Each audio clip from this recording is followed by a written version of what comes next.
Hello again, everyone. You're joining us for another episode of Executive Platform's Blueprint podcast series. My name is Jeff Mix. I'm head of content and research. My guest today is Mandy Jacomet. She's with NeighborWorks of the Toledo region. We're going to be having a conversation about how finance leaders in nonprofits can do more with less, some of the best practices that make that happen. I'm really looking forward to this conversation. Mandy, thank you so much for joining me today. Thank you.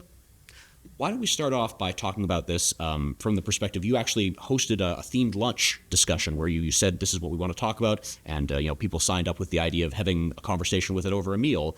Why did you volunteer to do this topic? What was it you were hoping to share? Tell us a little bit about how the lunch went. Actually, the lunch went very well, and one of the reasons I did the lunch was because actually my Director of Financial Compliance, Brittany, was actually asked to speak, and she just wasn't quite comfortable with it, and that was okay. Yep. So I volunteered, but she actually spoke a lot more. As a nonprofit, we are on limited funding. Obviously, we are largely funded by federal, state, and local grants, public dollars, with a small portion of private dollars. I came in 2018 and I came from for-profit organization throughout my entire career, and nonprofit was something I had never worked in. I had gotten to a point in my career that I wanted to do more than just make the bottom line. So when I went in, the first thing I did was kind of look at how things were being done. I came in as the director of finance in a succession plan, and my predecessor had been there for 30 years. So it was a very stagnant as far as processes. So we kind of started looking. I just started looking and was looking at learning the business and how everything was being handled, and I'm like, okay, well, let's work smarter, not harder, right? I'm very much a leader that believes in a work-life balance, but in order to do that, we have to be the most efficient and effective organization we can be. And as I got into some of it, there were some very old processes. One of those being the procure to pay. And as I had worked with Brittany before, she came from a automotive background, working for a Magna facility, and she knew her stuff when it came to procurement. So I asked her when she was moving back to Ohio, because I had a job for her. It actually started basically with just inventory. NeighborWorks Toledo is a chartered member of NeighborWorks America. So they help us with some unrestricted funds for funding every year. And there's only so much you can do with dollars, and I wanted to make sure that we could do the absolute best, not only for our organization, but for our community as well. Because if we are getting the absolute best price and have transparency and accountability and visibility of where these dollars are, we can hopefully put it back into our company and back into our communities to the individuals that really need it. So when I hired Brittany on, she came in and she started assessing the entire inventory process and where accountability was, where we were losing dollars, and just because, waste, things of that nature. And she got that under control because the first year I took over, I had a pretty decent loss of inventory that we just couldn't account for, just because we didn't have the visibility of electronically. Right. Everything was done on paper. There had been a way of doing things Yes. for 30 years, and that Yes. outgoing person left with her system, and the new system in place is saying, oh, we don't actually have what we thought we had. Yeah, and I honestly sounded like a toddler running around there asking why. Why do we do it this way? I'm come from an IT background as well, so I'm more of a proponent for technology, but again, there are minimal dollars, that unrestricted funds that we can use to improve our systems. Mm-hmm. So Brittany went through and talked to each person in that process and how things were being done. And she developed a system that literally, after the first year of it being implemented, gave me a $36 variance. And I was like, that's a win. Because I didn't have to sign, paper purchase orders. It can be done all electronic. We have dollars, we have quotes, we have quantities, all electronic that we can run reports off of. We have a way to determine what is already on a job, what's been returned, what's, if the job is still open and not completely closed, so we know where every piece or pack of insulation or every screw, everything we use on a job. And it just, I saw that win. And I'm like, okay, let's do this. Let's put this, through the rest of the organization. NeighborWorks Toledo is part of the Home Weatherization Assistance Program.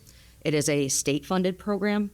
And what we do is we go in and we do energy audits to see where we can help reduce their energy bills. So we have, obviously, the state funding, federal funding, and then also local organizations give us funding in order to help reduce the individual's energy costs in their home, which puts money back, more disposable income. So when we couldn't account for every single dollar, every single cent, because we didn't have that visibility, it was very... it was a lot of guesswork, right, honestly, because we're like, okay, we know we have open jobs, but can we take this down? Because when we do our request for reimbursement, we don't get reimbursed if we can't account for it. So the doing more with less was like, okay, let's go in, make sure we have quoting, we have cost, we're reviewing every single invoice that comes in against that purchase order with the quoted cost that was agreed upon with our vendor or our contractor. And it has improved our processes. It has improved our visibility, not only on where things are, but it increased our contractor and our vendor pool, because we can see how much and how often, we're utilizing contractors and vendors, and we can make sure that once that particular job is done, it gets the PO is received and it goes through the process. It was our own version of automation, I guess, but that also includes utilizing another software for the job costing side of it for labor, so we can see true costs. There's minimal guesswork anymore. And again, it was a long process, and change was very challenging, because when you have organizations, regardless of what sector you're in, change is always difficult. And it was, Brittany building that trust with those individuals and showing them how much easier their job is going to be, and then they can reallocate their time, and it's not only doing more with less on the dollar side. Those individuals are able to do more within the organization as well, which coincides to serving more clients. So absolutely. Well, I mean, it sounds like a fantastic story to share, and I can appreciate it's you and Brittany at a table, and then there were some other groups, and you don't have to name names, but I'm assuming they were all also from nonprofits? Actually, we had a couple of individuals that were from for-profit, because, again, regardless of what sector you work in, you have to be diligent, particularly now, in where your money is going. We're not, we can't, as a nonprofit, always pay people what a for-profit corporation can, and we try and find ways that we can help our employees, like, with the benefits side of things, or training or career development. So we want to make sure that the dollars that we are granted are being used in the most effective way. And that requires digging into policies and procedures and making sure there's the best process in place. So, and there's a lot of good ideas there that even a for-profit organization would want to say, why would we leave money on the table? What can we learn from a nonprofit? Yeah. Well, and a lot of times, it's grant dollars, but we have to spend them correctly, because if we don't have the purchase requests with the approvals, if we don't have the PO with the packing receipt, with the invoice, with a copy of the check that when we cut it, we could be liable to pay that back. Sure. And that's the last thing I want to do. and I think, a focus on getting the fundamentals right lets you do other things. As you say, it frees you up to be creative and get the most, be creative with where you're spending your money, because you're not chasing every little thing anymore. Yeah, and technology allows you to have that almost instantaneously, so we can give real-time reports. Say, here's what we need. We have, inventory is low, and we have, 4 jobs this week. We need this many bags of insulation to blow in the sidewalls in the attic for this many square feet. And we are able to place orders earlier and able to have standardized purchase orders for typical pieces of materials that we need for jobs on a regular basis. So it helped with the supply chain as well. We did have some bumps, as any organization does, yeah. But it actually it opened doors with vendors, and it opened doors with contractors, because we had that data there in order to predict what we are going to need. So it wasn't an emergency, like we need 1,000 bags of insulation now because we got 2 jobs tomorrow that we don't have enough for. It was we could plan.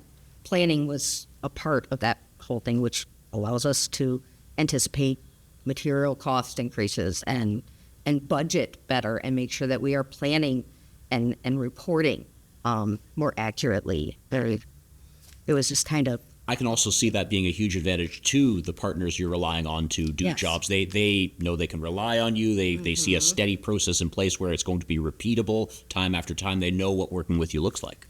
Yes, and it was, they did the best that they could prior to me coming in. Of course. But a lot of times it was individuals in the organization that had never worked for a for-profit. So when I was building my team, I looked at myself. I came in from outside.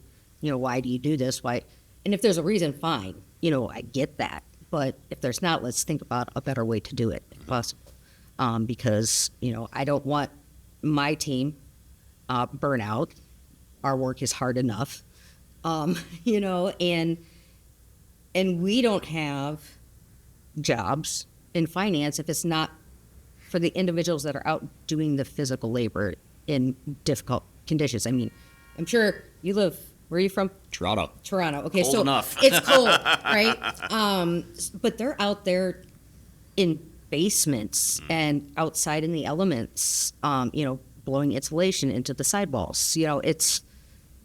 I want to make sure that we are doing the very best that we can, and that, being as efficient as possible and serve as many clients as we can. And when I build my team, I look at myself and say, okay, I don't have that expertise.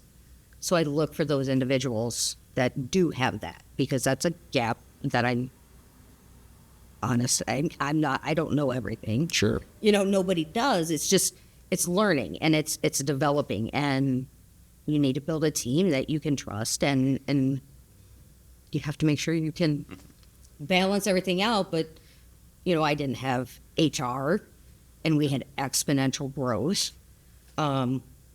We literally went from 40 individuals in 2018 to 75 in 2024. Wow. With 2 of those years, essentially being through COVID. Mm-hmm. Our budget doubled as well. So we have more federal funding. We have more, grants. And it's important to prove that we are managing those dollars correctly. And that was proven in 24, when Brittany got her first absolutely clean state HWAP audit. Because we didn't have to pay anything back. Everything was in place. So that's terrific. So, I mean, it's a real success story, and I'm glad you're able to share it with us. One of the things that I enjoy about the themed lunch format is people around a table, they're chatting while they're eating. How did what you were sharing resonate with the group? And I would also be curious, did anyone have a story of their own that maybe you took something away from? There were a lot of questions, particularly with the change in the political environment. We did have delays at this point, of which we had to make, some adjustments with regards to duties and things of that nature, unfortunately, in anticipation of if anything goes further, because we are 70% grant funded, with the majority of that being federal. So with that executive order, it did not cripple us, but it challenged us greatly. And we are just trying to do our very best and move forward. We're looking at, trying to find more private funding to help with those unrestricted funds, because all of the funds that are on grants are specific to programs, typically, with a small portion for administrative. But there's still expenses with regards to operating an organization. We are still a business, and we don't always have money for technology. We don't always have money for training, but that's important because those individuals in your company, you have to help them develop. That's one of the ways that we try and attract and retain talent. So there were a lot of questions about how things have changed and what we were doing. There was a lot about how you get the buy-in on the change. And I think, quite honestly, the biggest turning point was that clean audit, because that was the first time that they haven't had to pay money back for whatever, something you missed having 3 quotes. You only had 2 in the disbursement packet, or, it happens. We're all human and errors happen, but I think a lot of that had to do with the very manual processes, because, papers get lost and, but now we're able to link those into the electronic formats and everything of that nature. And it's just, there's people have lives outside of there, and we're able to access things remotely in order to do those approvals if needed. So there's that delay in coming in and having a wet signature on a piece of paper isn't a roadblock anymore for us. So a lot was just kind of how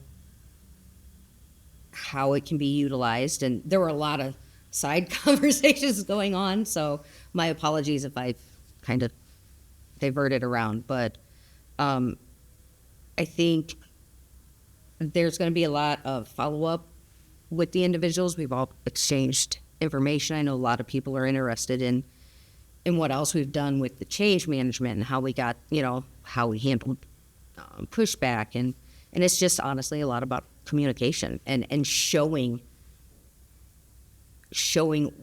what we could do, particularly with our growth. We've opened a new training facility for workforce development. We have a financial wellness division, which is where, I don't know if anyone ever had to take a finance class in school or not, but I did not. And, I didn't understand budgets, so I had to learn on my own, So what this division does is help people understand their finances, help them set goals. We don't do it for them, we teach them, which is a huge passion of mine, is financial education. Because had I even known NeighborWorks Toledo region existed, I've lived in Northwest Ohio my entire life, and it's been around since 1977, which is only a couple years younger than me. having something like that, knowing where to go to get guidance when you had no idea, go out in the world as an adult and you're like, okay, now what? That could have helped. So the only thing we can do is teach them. And that's, we help them learn how to budget, where they're spending their money, how they can save, and then maybe own a home at some time or buy a new car if that's what they want. We also participate in the VITA tax program, which is volunteer income tax return or income tax assistance through the IRS. So we do tax returns for people, and then we help them with the refund. Say, okay, what are we going to do with this? Let's reduce your debt. Let's put some in savings. Let's set some goals with that type of thing, and it helps to break a cycle. And that's one of the reasons I went to NeighborWorks Toledo, because they're breaking that cycle. I mean, one person at a time, but it's that's how progress is made. Exactly. I wonder if we could circle back a little to earlier in what you were saying. You have come from a for-profit background. You've come into a not-for-profit organization. You have a background in doing this work with different tools, different resources, different capabilities. And then when you come into the not-for-profit space, the job still needs to be done, but you don't have that infrastructure behind you. You are sort of making it up as you go along. Maybe we can talk a little bit more about what that was like. Okay. The biggest thing that we did as a finance team in looking at these processes and procedures was going back to the basics, the fundamentals. We looked at where we were at and where we wanted to be, and without having the dollars to invest in tools, technology to help us get there, we had to figure out the path to achieve that success and reach that end point by utilizing fundamentals, just taking those steps and seeing what each of us can contribute to get to that point. It was challenging, of course, as any change is, but you just had to start with the basics and take those steps. And if something didn't work, then we just had to kind of sit down, regroup, and try again and figure out how we can make this happen. And I know there was one point where you were talking about invoicing and quotes, and a lot of it had been done analog before. It was on paper. Very much paper. So very much one of the big steps that you wanted to do was get that digitized in some format. Exactly. Even if you don't have the tools that you had in your for-profit career, there is still a way to digitize without spending a lot of money to do it. Absolutely. And it was just a matter of having basically those quotes and those requests and everything attached electronically and communicated electronically with the approval process, showing that we have been maintaining each document and then the paper's not all over the place. So, plus we saved a lot of trees that way too. So, there's that. So I imagine a lot of people, when they've seen this episode title, they've said, oh, this is a finance executive working in the not-for-profit space. I'm a finance executive working in the not-for-profit space, and they're hearing this success story that you've got. If you had a couple of pieces of advice that maybe you want to highlight for them from the story that you've shared, what advice would you have for other not-for-profits that may be looking at their own processes and saying, we're still on paper, we need to digitize, or some of our money isn't going to the most effective places and we want to fix that? What advice do you have for them? Honestly, you need to understand and look at the current processes and make sure you understand why things are being done, because there may be, depending on the grant, or there may be a specific way you have to do things. If not, collaborate. Everybody has experience, and if you have a strong team with a diverse background and are open with communication and willing to listen to the ideas, who knows what can happen. And just take those steps and you try things. And if they don't work the first time, don't give up. You have to keep going. It's hard. But when you see that end result and you get that spark and it energizes you to start again on the next process or the next procedure or the next policy and reviewing it and saying, okay, this is why we do this. Is this valid anymore? Is this the best way to do this? When you're looking at a team, you have to look not only at their backgrounds, their abilities to complete the work, but you have to look at the culture of your team and are those people going to work together well? Are they going to feed off of one another and build on ideas? Because the only bad idea is the one not spoken. So I think all of those are really great pieces of advice that can be applied to any not-for-profit. So yeah, or any business in general, Yes. honestly, because even though we are a nonprofit, we're still a business, and we have to function to the best of our ability and be very diligent about how we spend and where we spend and compliance and, because everything's changing. The world has changed, how we do business, even hybrid, remote work, things of that nature. So yes, we don't have the unrestricted funds necessarily to spend on technology, but we find our way through it. There are ways to make it work with what you have. Yeah, like I said, if you don't talk about ideas, then nothing's going to change. So you have to look at it and say, what could we do better? How can we do more with less? I think that's a great place to wrap things up. I think that is a fantastic takeaway that everyone should be thinking about a little further. I really appreciate your time. This has been great. Thank you so much. Thank you very much. I had a wonderful time. You've been listening to another episode of Executive Platform's Blueprint podcast series. I've been Jeff Mix. Let's do it again soon.